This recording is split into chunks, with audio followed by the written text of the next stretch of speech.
live events, you only really get one shot at it. And with something like the Solar Eclipse or the Indy 500, that's the hardest part about the job.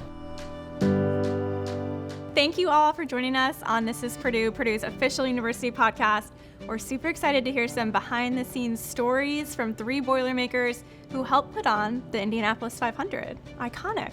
Thanks for having me. Yes, thank you. We're excited. So why don't we go down the line, introduce yourself and your role at IMS, and a little bit about your Purdue background. Sure. Yeah, my name's David Letherman. I'm the Senior Manager of Event Personnel here at IMS. I'm a 2015 Purdue graduate from the Daniel School of Business, where I have a marketing degree and then a minor in Spanish and an entrepreneurship certificate. So I've been here since 2015. I came to IMS through the OR Fellowship, and I was actually IMS's first OR Fellow. So I worked under Allison Wellington for a little while around the 100th running of the 500, and now I've transitioned into operations. My primary duty is around the guest service staffing that works all of our events. So the iconic yellow shirts all work with our team, but we also have several other areas where we pull staff from to make the events go. So staffing is a big piece, but also everything that goes with supporting the staff. So the bike rack, the cones, the uniforms, clocking in, clocking out, hiring, all that kind of stuff. So that kind of centers around our job too. Finally, on event days, I'm in our event command center working through operational problems and firefighting, because the plane never survives first contact. So it's always trying to figure out how to make it work when things don't go well. So Sure. that's Amazing. what I do. Yeah. I am Meredith Walker. I'm a 2011 graduate from Purdue Daniel School of Business as well, with a major in management and a minor in marketing. And I had a little bit of an untraditional path in getting into the event space. Right after graduation from Purdue, I moved out to New York City and worked in the education sector. I worked for a charter management organization out there and did some recruitment, interviewing and placing school teachers and school support staff in schools in Brooklyn and some in New Jersey as well. And I moved back, I got engaged, moved back to Indianapolis in 2015 and spent some time once I moved back to Indy networking and meeting with folks within the Indianapolis community, and landed myself a position here at the Indianapolis Motor Speedway on our client services team, working with our suite and hospitality clients and overseeing our club spaces. And since then, I've moved into our VIP and talent experience role, where I work with our VIP guests during event time, and then dabble in the employee engagement side of things as well during non-event times. I grew up coming to the track, and so I was familiar when I moved back to Indianapolis and thought this would be a cool place to work, and I'm so glad that I found myself a position in the event space, because I feel like I will never not work in events. So excited to be here. So both of you, the 100th running. Yeah. Yes. It was our first event. Yeah, and I was thinking back to that. I'm like, it was such an awesome year to start, but we didn't know. I guess I didn't know what to compare it to. So we were kind of, it was our first time, but it was really, really cool to see the community rally around this event, and it was our largest attended Indianapolis 500 to date, and hopefully this year will be a close second, if not more than, but. But it was really, really cool to be a part of that. Honestly, it's more about ignorance is bliss. We had no idea what was actually thrown happening. into the fire. So just figure it out. Yeah. Exactly. Yeah. Yeah. Amazing. And I'm Louis Kissinger. I'm a 2017 graduate of Purdue University. I did not go to the Daniel School of Business. I actually got a degree in chemical engineering. And because I was fortunate enough or unfortunate enough, sometimes I blame David for being here. Other times I thank him every day for dragging me and getting me to apply to the OR Fellowship, and that's how I ended up here as well. So have been in a general events management, event support role for the duration of my time here since 2017. But now I also oversee some special projects, including our concert area. So the 3 concerts that we put on during the month of May. Amazing. So, you talked a little bit about your Boilermaker journeys. When you were at Purdue, were you fond of racing? Did you go to the Indy 500 every year? What was your relationship with the IMS and IndyCar at that point? I had never been to the race before. Honestly, when I got my degree from the Daniel School of Business, it was more of just kind of a scattershot thing. I can do a lot with this, but I didn't have a plan when I entered my senior year, except that I knew the fellowship was an option. And so I joined the fellowship, and at finalist day of the fellowship, IMS was one of the host companies, and I just ended up making a connection with the people there and ended up here. So IMS was not even close to on my radar graduating from Purdue. And as I mentioned, I grew up coming to the 500. My both on my mom and dad's side of the family, big racing fans, and have had tickets for 50 plus years. I will say, growing up, I was more coming for the social aspect and working on my tan in turn 4. But I've grown such an appreciation for the sport, and so the venue was familiar to me, and this what it meant to our city and state and the world, but certainly have such a greater appreciation for the sport and the venue and the people that work here and put in so much hard work day in and day out after having become an employee here. Sure. Yeah, I had been to 2 Indy 500s, so I've now been to 9 in a row. But growing up, I was always a big sports fan. Knew of the Indy 500, but didn't really understand the scale or scope. Honestly, my first interaction was my mom watching Dancing with the Stars and seeing Elio Castroneves win the Mirrorball Trophy, right? So, IndyCar, the NCT IndyCar Series, and IMS weren't on my radar at all. Obviously, with my degree, I didn't think I was going to be doing anything else other than being an engineer. So, luck kind of has its way, and now I'm so excited to be here almost every day. Yeah. So speaking of scale and scope of the Indianapolis 500, I mean, what is, these behind the scenes stories and putting together this event? There's diehard race fans listening to this, watching this. Like, what would they be surprised to know about each of your roles when it comes to that big day? You go first? Sure. Honestly, there's so much behind the scenes that goes on that guests don't see. We start planning for the 500 in January, and pretty much all of January through April is getting ready for the month of May.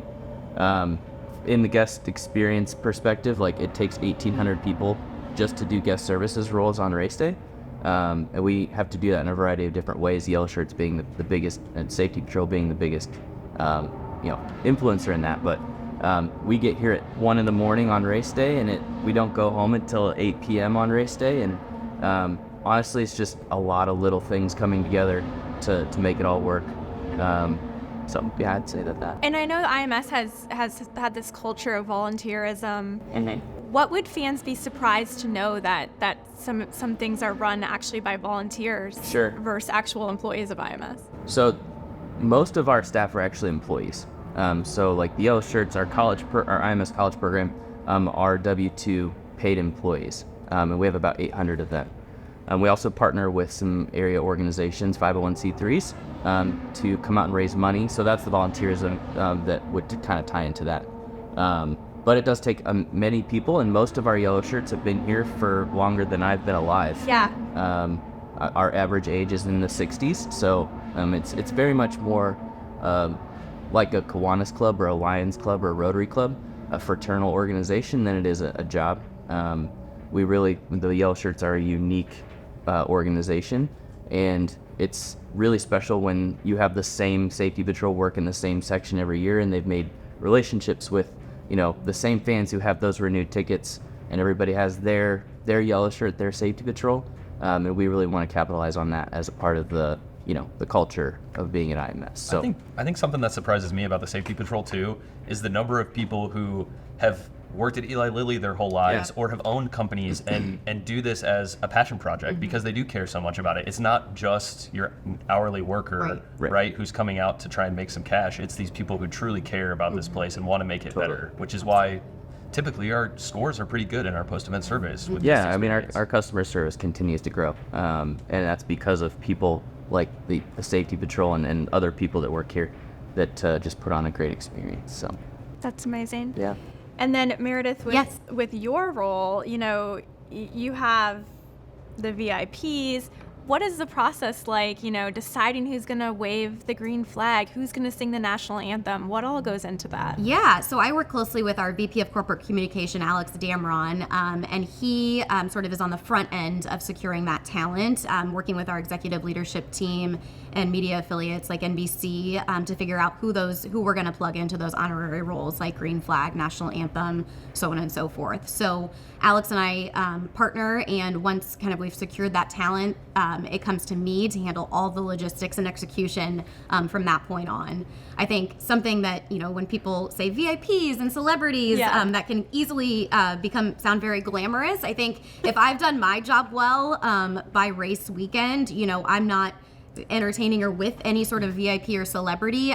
We have staff who will help as handlers for the weekend, and then that way I'm free and floating to troubleshoot as necessary. But mine, I think people are often, who's the coolest celebrity or VIP you've met? And don't get me wrong, I do have, I do get to do that in my job, but a lot of it's behind the scenes, like most of our jobs are, and it's hugely focused on attention to detail, and it's things like securing ground transportation and private jets and commercial flights and, specific catering requests, and it's a lot more on the logistics and operational side of things than it is more of the entertainment and forward-facing piece. Okay. And I think that's a common thread that you could pull between all three of us is if we want to be bored on event days. Yes. Like if we're not bored on event days, then we've missed something, or there are always going to be problems, right? But if we're bored on event days, that means we did the pre-work well, and then everything's going as planned. Yeah. That is super interesting. Yeah. And it makes sense though. Right. All the prep work, you're over prepared for events. It's really hard too because you're sitting. I'm up on David on Pagoda 9, and your adrenaline's pumping. You want to be helping. Right. Yeah. But all of the things that you can do to help have already been done. So that's something that we've all learned from Allison, who we worked with closely, is if you're not doing anything, it's because you're doing the right thing. So it's good. And then Lewis, with your role, events are live. Things happen, and it's kind of like, also though we talked about this with the recent solar eclipse viewing event. I thought everything was amazing and went off without a hitch, and that's what you want people to think, even if inside you're a little bit nervous or stressed, right? Yeah. So live events, you only really get one shot at it, and with something like the solar eclipse or the Indy 500, that's the hardest part about the job. Is there's no test run. We don't get another chance at an Indy 500 for 360 something days. Right. So the expectations and the pressure to be perfect are so high, but if we've done our job right, we are at a 9 out of 10. We feel really good about it, but know that there were things that we missed on an Indy 500 race day, and the fans feel a 10 out of 10. If that kind of comes together, most of the stuff that we're worried about is nitpicky things that we want to be better at because we're perfectionists and we expect the best out of the people who come and work and view at the Indianapolis Motor Speedway. So my wife gets very frustrated with me when I go to other events because I'm like, oh, why is that sign there? That doesn't make any sense. Yeah, same. What's this staff person doing? So it's those types of things just become a part of who you are, and I love going to other live sporting events and enjoying as a fan, so it's a great marriage of my job and my passion. But are you secretly analyzing all these other professional sports? I just don't get to verbalize it. Yeah. Sure. Yeah. Right. So no, most places do a really good job, and they're doing exactly the same things we're doing. Right. We just have to do it at 6 times Such a the scale. people, Yeah, right, such a of scale. anybody else. Right. Yeah. So, this event means so much to the city, the state, the country, the world, the racing community. What does it mean to you all that you get to contribute to this success each and every year? I get a lot of intrinsic value out of working at IMS. There's a little bit of a bit of pride having the wing and wheel, and I think if you talk to most people in this company, the wing and wheel means a lot.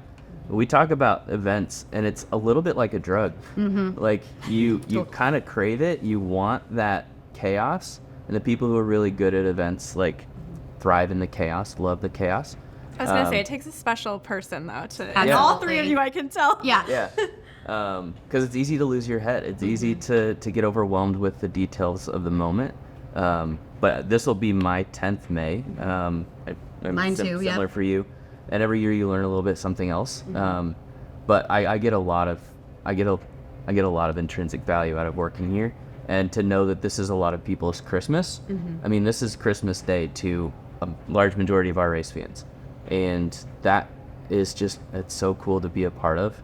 And people see the wing and wheel, and they say, "Oh, you work at IMS." They have a story. They want to talk to you about it, and I enjoy that. Yeah, echo everything that David just said, and I think I get more excited on race day than I do for Christmas. Right. So I think it is such an honor to work here, and like David mentioned, to have a bit of pride in wearing, or a lot of pride in wearing the wing and wheel. I think I know for myself, there's such a deep sense of loyalty and commitment after working here. I think not only to, this place, but to the fans and the relationships we've built, but especially my coworkers, right? People come and go, and we've certainly had changes over the years, but the team of people that we work with is by far, we were working weird hours, late nights, early mornings, and weekends, and I think the commitment that I feel to those people is beyond. And I think it is such an awesome feeling to accomplish, to be a small part of the success in pulling this event off, but to share that, alongside my coworkers who, I think of as an extension of my family. It is a different feeling, right? Absolutely. Than like you working in a corporate setting. Like there's a lot of shared hardship that we go through. Yeah. Like you said, long hours. Just at the solar eclipse, we had the IT team, the creative team, the facilities team, all at a gate scanning tickets because we were so busy. Right. And so like it just is. It's a unique culture. Yeah, and we're growing up together, right? We were just talking before this. I was at both of these guys' weddings, and we're just it's cool to have that close knit staff culture that we have here. Yeah. I can tell the camaraderie. Just when you all walked in. Yeah. Yeah. You go to battle with these people, right? And you have to trust them implicitly, right? Mm-hmm. All the planning, for months and months and months, from June of one year to May of the next, you're talking about the Indy 500 and how to make it better. And on the day of, you just have to trust that everything is going to go to plan or as close as possible, because you have good decision makers and people out there who you can trust to, in the moment, not lose their heads, to talk through a problem with somebody, make a phone call if they're truly in trouble, right? Oftentimes, the best part of our day is at the end, we all get together a few hours after the race and we have a drink and celebrate together and just hear some of the wild stories or the fan interactions and just, oh my gosh, can you believe that so-and-so won, or, that crash was crazy, right? So just getting to enjoy and bask in the glow of that is awesome. And having this wing and wheel on your chest is a very prideful thing for me, but it's also a responsibility, right? People take this so seriously.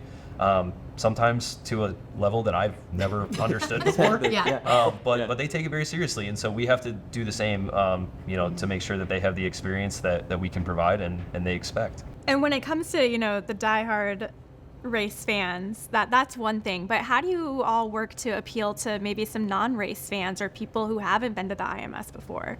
Yeah, so the snake pit is one way.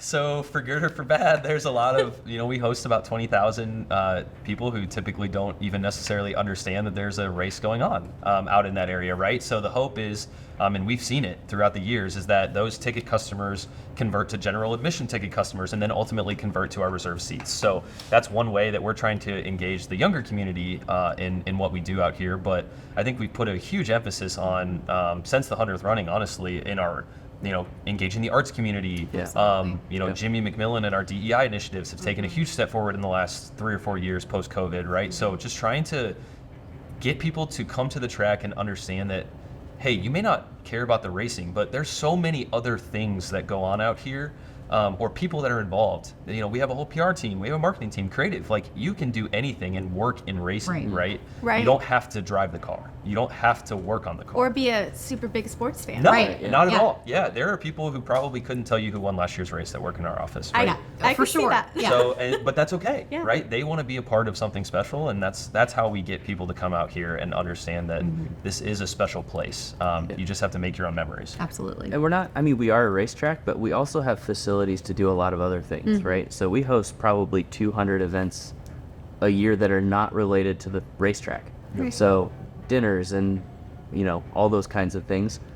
During COVID, we were a vaccination site, so we opened the doors and we helped vaccinate over 100,000 people during COVID as kind of a drive-through clinic. The solar eclipse event was an awesome way for us to get some people in here. 80% of those tickets buyers had never been to IMS before. So I think our leadership does a great job of opening the doors to this place to more than just a race car. Absolutely. Yeah, I'll just echo what both of them just said. I think, and it's exciting to think about down the road what events we can continue to attract. Obviously, we have the space here that we can do a lot with it, and so I think it'll be cool to see what new events and different audiences that we will continue to bring here. Yeah, and even when we had a lot of national news outlets, Yeah. broadcasting from here. It is such an iconic, special place with all this history, even if you're not Yeah. a sports fan, race fan, right? I mean, most people don't understand how big it is. Right. Yes. Like, you hear 2.5 mile oval, but like you don't really get it until you see 2.5 miles. That's a long way. Our facility is 988 acres. Like, that's a lot of acreage. Right. 230,000 permanent seats that most people can't fathom what that would even look like. 4 holes of a golf course. Right. Inside the oval, Yeah, right? Like, just inside. just inside the oval. So when I bring new people here, they're most in awe of the fact that just how big this place is. Absolutely. Yeah. Yeah. And it's quickly become going from just the event of the Indy 500 to kind of this whole month of May celebration. Tell us a little bit about that. There's the mini marathon, there's all these cool different things that lead up to this big event at the end of May. What are some behind the scenes things or personal favorite stories, from all those events put together? Yeah. I was just gonna say, I mean, there's certainly, we all experience it here in Indianapolis and hopefully beyond that too, but there's such a buzz, once our ticket office, once the doors are open and people are coming in to pick up their tickets and credentials, and we've got people out on property loading in, like the buzz in the air is just, it's so infectious, and it just gets everyone excited to, for what's to come the rest of the month of May. I think it's, those are the 10 most treasured days, for me during the year. It's like you don't want them to end, you want them to continue, and for the next day not to come, because you don't want it to be one closer day to when it's culminating. I think it's so much fun to experience the kind of like event high that we all get during the month of May, and all of the community members who kind of lean into that as well downtown, especially here on Main Street. I think Main Street's done a great job of leaning into that, and it's active throughout the entire month of May, and really fun place to frequent as well. Yeah, and we are open for 12 days throughout the month. We have 2 races, 2 concerts.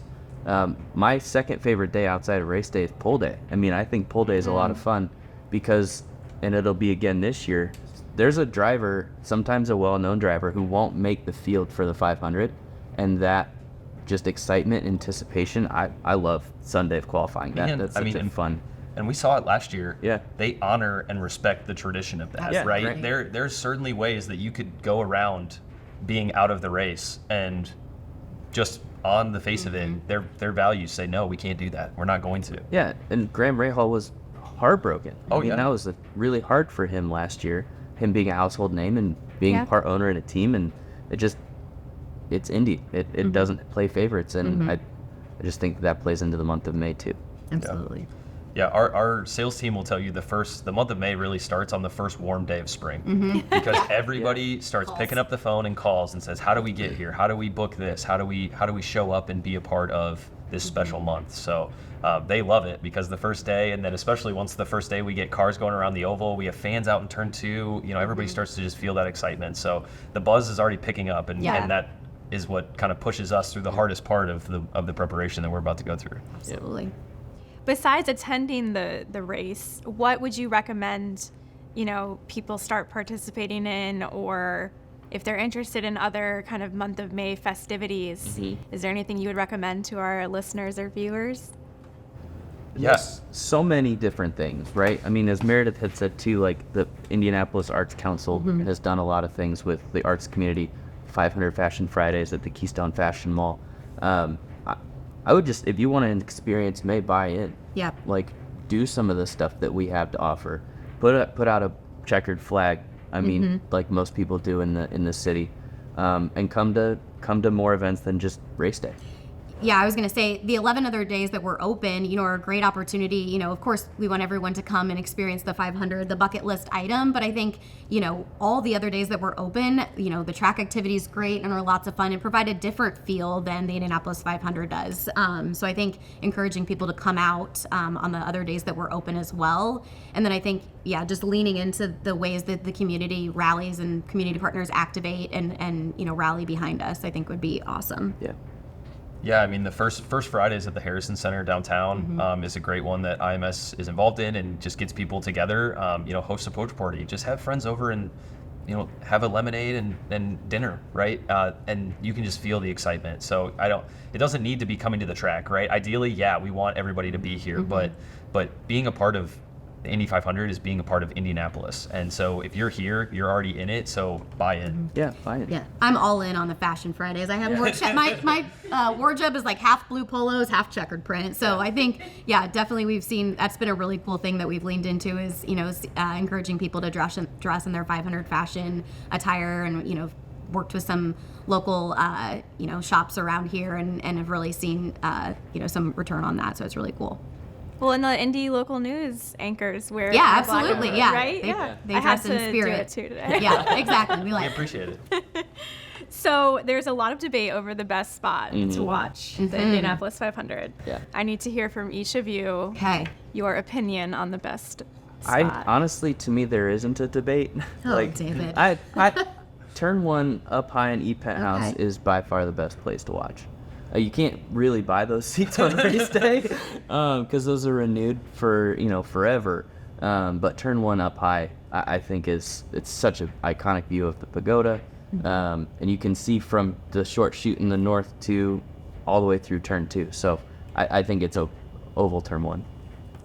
I'm team turn 4 all the way. My family, as I mentioned, has had tickets in the same, area for 50 plus years. And so every, race day after the green flag has, been waved, and I try to sneak out there for 5 to 10 minutes, usually like wolf down a piece of fried chicken. And, since I've eaten nothing to that point, and say hi to my family, and then soak in the vantage point from turn 4. So I'm biased because that's where my family sits. Sure. But there's really not a bad seat in the house. I will say, we get to be in a lot of different areas, and I think, often people are trying to get into the suite spaces and all of that, but our grandstand seating provides some awesome views, better and in most places. exactly, you see more of the racing than you do, potentially in a suite space. So I think, it's cool that each family or individual who comes has, their favorite seat, and they stick to that. So I'm team turn 4.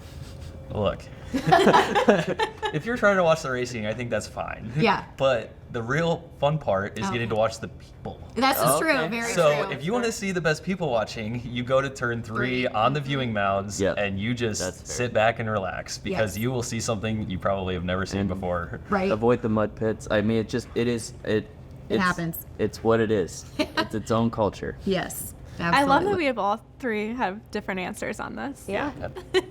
Be curious what Lewis would say if you actually. I mean, the best spot is where we get to watch from Pagoda 9, but Yeah, nobody yeah, can yeah. get there, right? Yeah. We It's have true. a very special access, Yeah. which I don't take for granted for Yeah. sure. Right. That makes sense. So looking, we were kind of discussing the race and IMS and everything, but looking back at your time at Purdue, how did your Boilermaker experience prepare you for all your roles that are very different? But you had that Purdue education, and especially Lewis. How do you go from chemical engineering to this massive event planning? Yeah, I mean, I think, everybody, when they go to be an engineer, there's obviously a certain set of hard skills that you have, right? You don't try to become an engineer if you aren't interested or proficient in math and science, right? Sure. That kind of comes with the territory. I think what I felt during my time at Purdue and during involvement in both, working in intramural sports at the co-rec and being involved in Purdue Dance Marathon, was I was gaining a lot of other skills. A lot of the soft skills that I am really proud of and have used on a daily basis today were things that I learned at Purdue and was able to develop. From my freshman year to my senior year, I don't think I would have recognized that person. But the one thing that has been the same since probably before Purdue is I'm a problem solver. That's what I want to do every day, and that's what makes me super excited. If you throw something at me, I want to break it down and put it back together. Now, chemical engineering is not necessarily that, but here at IMS, there are such complex problems, whether it's because of the number of things that we have to do or the number of people that have to be involved in what we do. And so being able to pull that apart strand by strand and really get everybody on the same page and moving forward as one is the core of what's at my job and why I'm so excited to be here. I love that.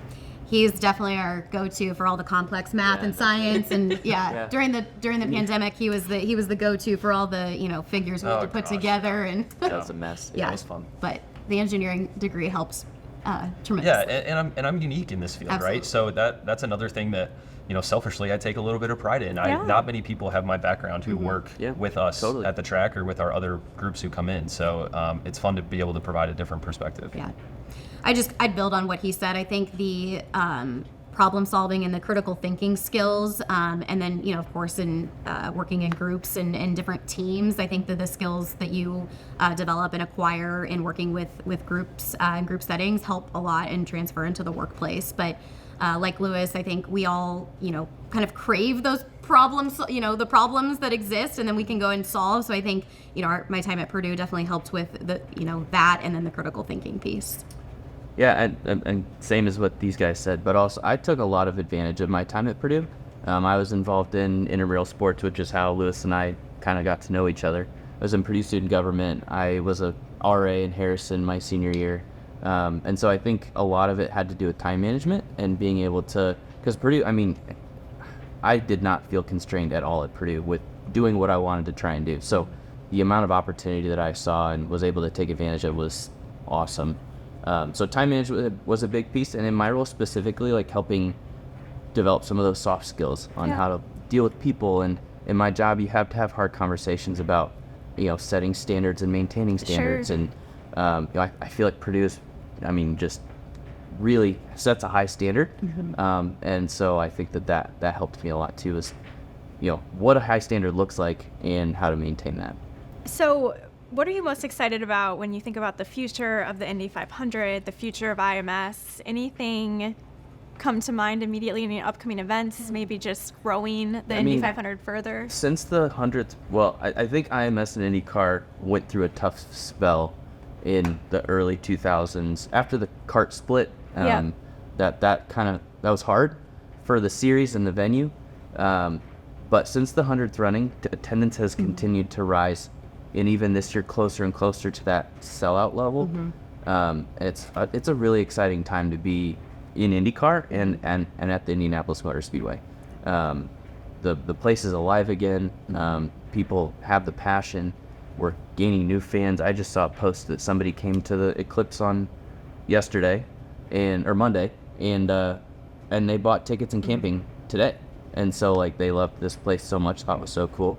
And we're building new fans every day, and it's just I think it's a really exciting time to be a part of both organizations. Yeah, absolutely. I think we all have been here since the Penske, since before the Penske acquisition, and I think it's been really cool to experience, that change in leadership and see the changes and improvements that have been made to the facility itself and throughout the organization. But I'm excited to continue to see where and how we develop the facility, and then what events that allows us to attract. I think in my previous role of working with the suite and hospitality spaces, I always like those type of projects, right, where we see a space and we look to update it, or what can we change this into. So excited to see what might be possible down the road there. But yeah, excited to continue to attract new audiences, but keep our returning fan coming back. So I think, like David, we're excited to continue to grow the events we host here at the Speedway, but also continue to grow the IndyCar sport as well. Yeah, I think it's kind of like Purdue, right? Isn't there a written or unwritten rule that Purdue has to be ever changing? It has to be adapting, right? It feels that way around IMS right now. Whether it's putting the new IMS Performance Center out in Turn 3, whether it's, we have a new food and beverage partner and they're investing a ton of money to try and make the fan experience better. So it's those small things that we are really putting our time and effort into to improve Indy 500 race day. But in general, we have so many other racing events. We have so many other racing series from around the world who want to be here because of the history of what we do, and then also because our team is so good at what we do. Our renewal rate on these track rentals and all these other things that happen throughout the year is incredibly high. You can hardly get a date here because people want to come back year over year over year. So from me, seeing the growth of the NTT IndyCar series feeds us all these new fans, and people want to come here, and in turn we help pour that back into them and help. A lot of our staff are now going on the road to help them, and they're stepping in to help us with all the national media you've been referencing, right? Like all of that stuff, we're just really building off of each other, and that relationship has been stronger than ever, which I think just opens the doors to a lot in the next 5-10 years. Absolutely. Okay, if there's one behind the scenes story, Oh gosh. and it has to be whatever immediately came to your mind when I said that. what would you share? It could be something that maybe made you emotional, maybe makes you, like, if your family asks you a question, like, what's something that immediately comes to mind? If it's a favorite memory, behind the scenes story, like I mentioned, what would you share? The first one that comes to my mind is how COVID and how that all kind of played out, because we were on such pins and needles with what this place was going to look like in COVID. We thought we were going to have the race in May, and then we found out 3 weeks before that we couldn't, and then it was half our staff got furloughed, and then it was figure out how to do it all together, and like that was really hard. But also, I mean, all three of us continued to work, and we were a part of some of that team that helped continue to keep moving things forward. It was a really emotional and uncertain time for all of us, not just at IMS, but for the world. And so I think when people ask me, like, what's one thing that you continue to remember, it was being a vaccination site that we, helped through COVID. And it was, the 135,000 people who were here for the 2021 race and how weird that was. And being on the grid for the 2020 race when no one was here. And like, that just was so surreal. So unlike what normal race day feels like, but also it brought a lot of people, our team together. It brought a lot of people back in 2022. That was a really emotional race, was 2022, because it was the back home again messaging, and it was people, coming back to the place that everybody loves so much. And that was really, so I think that whole progression from the uncertainty of COVID to the half measure we had in 2021 to like what 2022 felt like, and having everybody here again, and then everything that went in between all that, I think was super impactful for me. I'm trying to think of one specific memory. I wish I could just like bottle up the way that May feels and then like perfume, like spray it on me when I needed a little bit of it. I think that it's all those small moments, right? Like I feel like I can think of requests that I've been made, to race day morning, find some Raisin Bran. And I'm like, of all things, Raisin Bran. And it needed to be somewhere like immediately, while I'm trying to juggle, 500 other things. But I think little things like that are all, and laughable moments, right? That you look back on it. Like it seems like the biggest challenge or hurdle at the time, but you look back on it and you're like, it's just a blip in time. And something that, we laugh about, for years to come. And I think it's more like there's nothing that beats, obviously it's sad after the race concludes, because it's kind of like a letdown for us, right? Like we prepare and prepare and prepare, and then it's, yes, we're relieved, but it's, this sadness that comes with having, completed that year's race. But just, the pride that we feel in having pulled off the greatest spectacle in racing with people we care so deeply about, I think is just such a cool experience. And, just looking around at, people I trust and care so deeply for, I think that to me, like at the culmination of the race, is such a special memory that I hold every year. I think it is kind of hard to come up with like a single thing. Exactly. Because there's so many individual moments, and some of them in the moment you're like, what the heck? Yeah. Like, what just happened?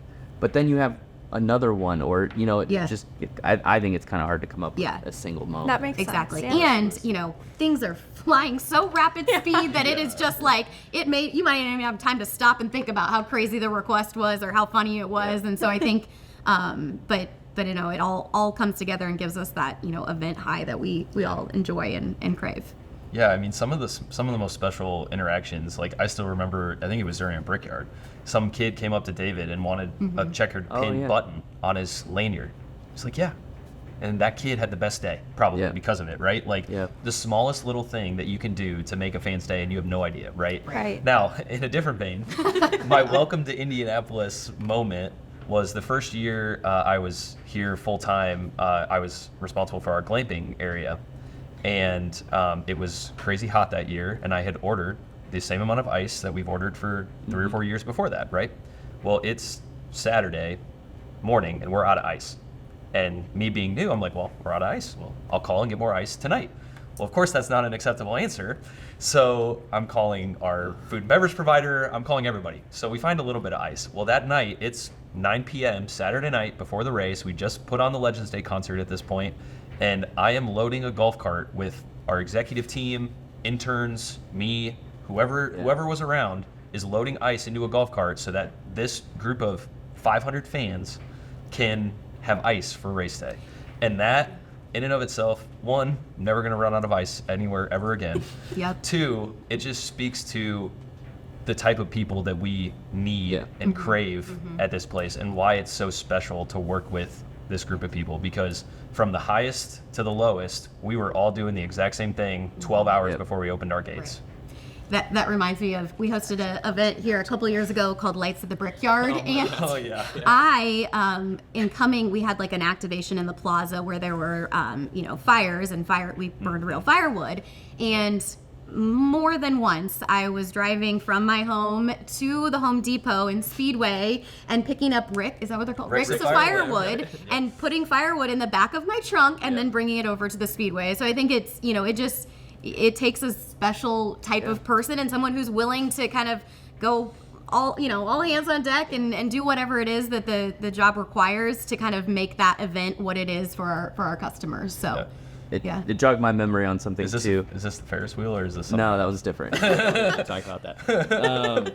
In 2018, we had the BC 39, which is our dirt track race. We built a dirt track up in turn 3. It was the second year that we had it, and it's a night race. So the gates open at 4 p.m. They're open until 10 p.m. And again, this is first or second year that we had the race, and we did not put in the request to turn off the sprinklers in some of our parking lots.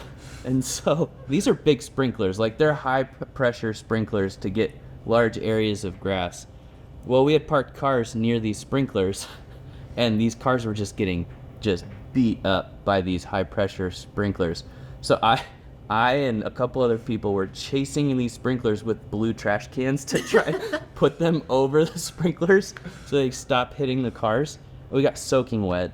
I think it rained that night anyway, so I don't know why the sprinklers were on, but it was just, stuff like that. Stuff you'd never, and never think that I'm chasing sprinklers around. Right. So. Yeah.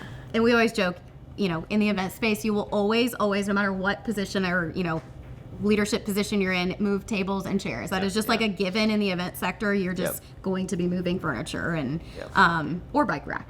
We like to move bike rack as well. Yeah. So. I love it. Yeah. Well, we can't thank you all enough. So exciting to hear some behind the scenes stories. Anything else you want to share with our listeners? No, I'm super grateful to be asked to do this. Absolutely. I'm such a proud boiler, and so glad to be here at IMS, and this is pretty cool for me. Yes, thank you so much for asking us, and certainly want to invite everybody to buy a ticket to the Indianapolis 500 if they haven't already, or come join us for any day in May or our other events that we host throughout the course of the year. Yep. Yeah, no, thank you so much. We're all, as we said, very behind the scenes people, so fun to get out in front of the camera and tell a little bit of our stories. Yeah. Absolutely, I love it. Well, thank you all. Yes, thank you. Appreciate it.